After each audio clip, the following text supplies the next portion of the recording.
아모리 족속이 단 자손을 산지로 몰아넣고 골짜기에 내려오기를 용납하지 아니하였으며 결심하고 헤레스 산과 아얄론과 사알빔에 거주하였더니 요셉의 가문의 힘이 강성함에 아모리 족속이 마침내는 노역을 하였으며 아모리 족속의 경계는 아그라빔 비탈의 바위부터 위쪽이었더라. 아멘. 오늘은 본문의 말씀 통해서 몰아넣고라는 제목으로 함께 말씀 나누고자 합니다. 본문에서는 단지파의 정복사가 언급됩니다. 단지파의 정복 결과가 참담하기 그지없습니다. 쫓아내지 못하였다라고 보고하던 다른 지파들의 처지가 단지파에 비해서는 그나마 무난해 보일 정도입니다. 본문 34절을 보니 아모리 족속이 단 자손을 산지로 몰아넣고 골짜기에 내려오기를 용납하지 아니하였으며 라고 말씀합니다. 단지파의 처지는 가나안 거민을 쫓아내거나 쫓아내지 못하거나 또는 그들 중에 거하다라는 수준이 아닙니다.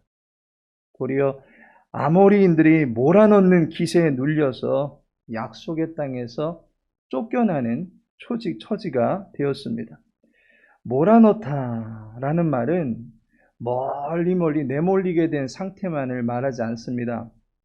학대를 당한 나머지 내면적인 아픔과 고통, 슬픔에까지 빠져버린 상태를 포함합니다. 그래서 사사기 2장 18절에 보니 이는 그들이 대적에게 압박과 괴롭게 함을 받아 슬피 부르짖음으로 여호와께서 뜻을 돌이키셨음이거늘 이라고 하는 말씀에서 볼 수 있듯이 괴롭게 함을 받았다라는 말이 본문에 몰아넣고라는 말과 같은 말입니다. 단지파는 아모리인들에게 압박과 괴롭힘을 당하게 된 것입니다. 나가서 제대로 싸우지도 못할 뿐만 아니라 얻어 터지고 질질 짜고 집에 돌아오는 자식의 모습이 연상됩니다. 전쟁입니다. 패배한 자에게는 수치와 굴욕과 아픔과 상처밖에 남지 않습니다. 최근에 전범국이 된 러시아가 우크라이나에 행한 만행을 보시면 알 듯 싶습니다. 러시아 군인들에게 움직이는 모든 것은 적일 뿐입니다. 정복자는 힘의 논리에 의하여 무너뜨린 적의 인격을 유린하고 추행하고 고문하고 살해하면서 그 안에서 희열을 느끼는 것을 보게 됩니다. 하지만 피정복자 또는 정복에 실패한 진역은 학대를 당할 수밖에 없게 됩니다. 힘의 논리가 최고의 법인 이 땅에서 전쟁에 실패한 단 자손은 가나안인들에게 학대를 받는 처지까지 추락하고 말았습니다. 약속의 땅을 기업으로 분배받았으면서도 그 땅의 주권을 행사치 못하고 쫓겨나는 수모를 당하게 되었다라고 하는 것이 1장의 마지막 단락의 내용입니다. 이제 사사기 1장을 마무리하게 됩니다. 1장을 처음 시작할 때에도 말씀드렸다시피 역사서의 서론은 해당 시대에 대한 분위기를 감지할 수 있는 단서를 제공해 줍니다. 여호수아가 죽은 후라고 하는 지도자의 부재에서부터 서막이 열린 사사기는 벌써부터 갈 길이 막막해 보이는 역사의 첫 단추를 채우고 말았습니다. 지도자의 부재는 그들 지파에게 또한 그들 민족에게 굉장히 큰 타격이 되었다라고 하는 것을 보게 됩니다. 결국 우리는 이 역사를 통해서 다음과 같은 두 가지의 교훈을 얻을 수 있게 됩니다. 첫 번째 교훈은 지도자를 찾는 백성이 되어야 된다라는 것입니다. 가나안 거민을 쫓아내지 못하는 이스라엘 지파들에게 신경 쓰다 보니까 어느새 우리의 시야에서 보이지 않게 된 한 대상이 있습니다. 본문의 기자도 그분을 언급할 수가 없었던가 봅니다. 바로 여호와 하나님이란 분이 전혀 등장하지 않고 있습니다. 사사기는 역사서입니다. 역사는 시간의 흐름에 따라서 1년, 2년 하는 연대기적인 그러한 시간의 흐름만을 의미하지 않습니다. 하나님께서 의미 있는 일을 행하시는 카이로스의 역사를 의미합니다. 지금 쫓아내지 못하는 상황이어서 쫓겨나는 상황이 됨에도 불구하고 이스라엘 지파의 상황 속에는 여호와 하나님께서 등장하지를 않습니다. 도리어 본문 34절을 보시면 아모리 족속이 단 자손을 산지로 몰아넣고, 아모리 족속이라는 말씀에서 보듯이 아모리 족속이 이제 현재의 상황을 주도해 나가는 주어로서 언급이 되는 것을 보게 됩니다. 이것은 이스라엘 민족이 가나안의 거민을 얼마나 크게 보고 있는지를 보여주는 표현 기법입니다.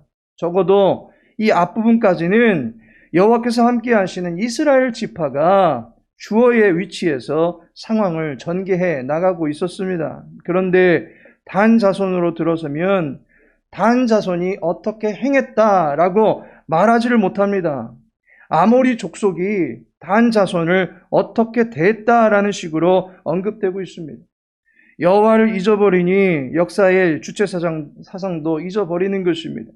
여호와의 대리자로서 이미 수중에 가나안 전 땅을 주셨노라고 여호와께서 말씀해 주셨음에도 불구하고 이스라엘 지파는 그 언약을 붙들지 못한 채 두려움에 짓눌려 있는 것을 보게 됩니다.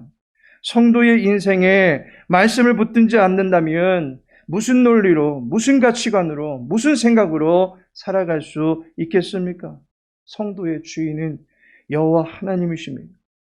가나안 땅을 풍요롭게 만들어 놓으시고 당신의 사랑하는 백성들이 누릴 수 있는 공간을 열어 놓으셨습니다.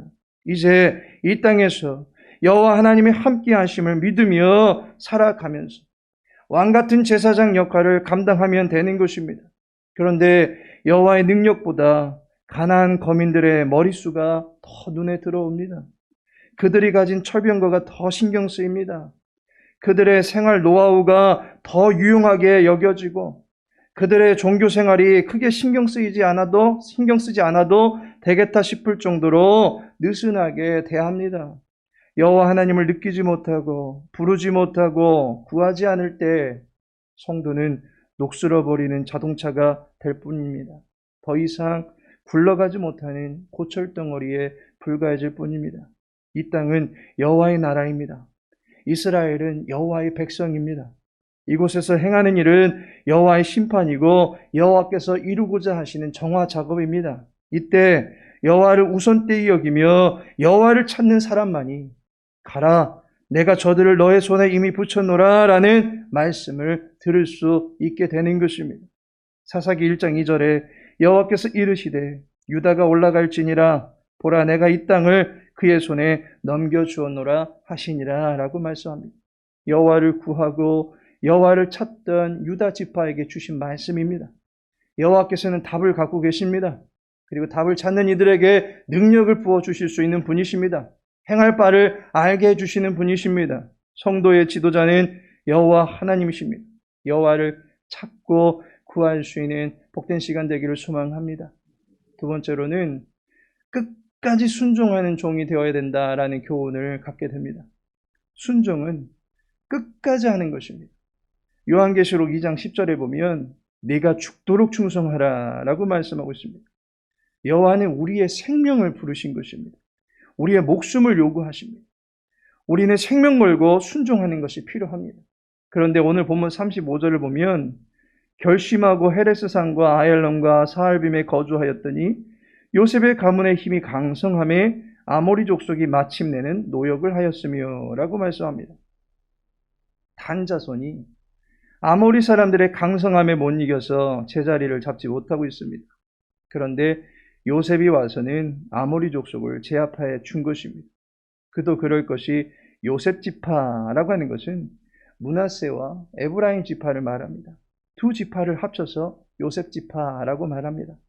민수기에 나타난 지파별 군사수를 감안해 볼 때 므낫세와 에브라임이 합치면 거의 9만 명에 달하는 군사력을 보유하게 됩니다. 이스라엘의 그 어떤 지파도 이 수준에 이르기는 턱없이 부족합니다. 거의 평균 2배 이상의 군사력을 보유하고 있는 꼴입니다. 그로 인해서 다행히 아모리 족속을 제압합니다. 그런데 이게 웬일입니까? 마침내는 노역을 하였으며 라고 말합니다. 그들을 쫓아낸 것이 아니라 이들 지파 역시 그 거민들에게서 노동력과 곡물, 조세를 제공받게 되었다라고 하는 것을 말해줍니다. 가나안 사람들을 다 쫓아내지 않는다면 그 전쟁은 이겨도 실패한 전쟁입니다.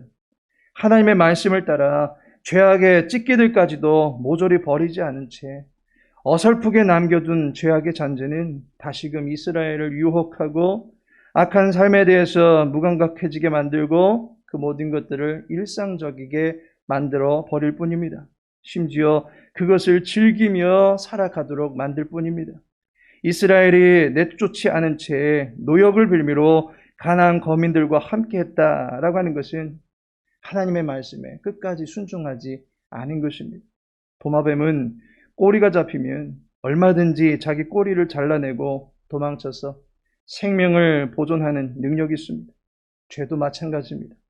얼마간 내몰았다 할지라도 남은 몸뚱이가 다시금 재생되어서 또다시 이전보다 더 악랄하게 우리를 괴롭히는 것입니다. 기왕 순종하는 것, 끝까지 순종할 수 있도록 주님이며 이 손을 꼭 잡고 가달라고 주님의 능력을 구하시기 바랍니다. 하나님께서 사랑하시는 성도 여러분, 이제 사사기 2장서부터는 본격적인 사사시대의 역사가 펼쳐집니다. 서막이 매우 불안정하고 수치스럽게 시작되고 있습니다. 안타깝게도 사사기는 끝장까지 이와 비슷한 분위기를 유지하거나 더 열악해지는 사건들을 보도하게 될 것입니다. 그럼에도 불구하고 이스라엘을 포기하지 아니하시고 함께 하시는 여호와 하나님의 끝까지 사랑이 있기 때문에 역사는 계속해서 이어지는 것입니다. 힘든 일이 많습니다. 타협하고 살고 싶습니다. 적당히 살고 싶습니다. 그만 포기하고 싶기도 한 순간들도 있을 것입니다. 하지만 여호와 하나님은 허물 많고 유약한 우리의 역사를 끝까지 짊어지고 가시는 분이십니다. 처절한 상황에서 부르짖고 기도하면 임재하시어서 도우시는 여호와 하나님의 신실하신 사랑이 이 세상에서 살아가는 저와 여러분이 기댈 수 있는 유일한 힘이고 최고의 낙이 되는 줄 믿으시기 바랍니다. 포기하지 않는 여호와의 사랑이 오늘을 살아가는 저와 여러분에게도 임하고 있음을 믿으시기 바랍니다. 이 사실을 믿고 다시금 우리의 주인 되신 여호와 하나님을 위하여 순종의 고삐를 쥐고 믿음의 병거를 굴려보시기 바랍니다. 저와 여러분을 전진케 하사 믿음의 진보를 이루어가며 우리가 밟는 모든 땅 위에 축복의 기운을 내려주실 여호와를 경험하며 살아갈 수 있는 복된 백성 되시기를 예수님의 이름으로 축복합니다.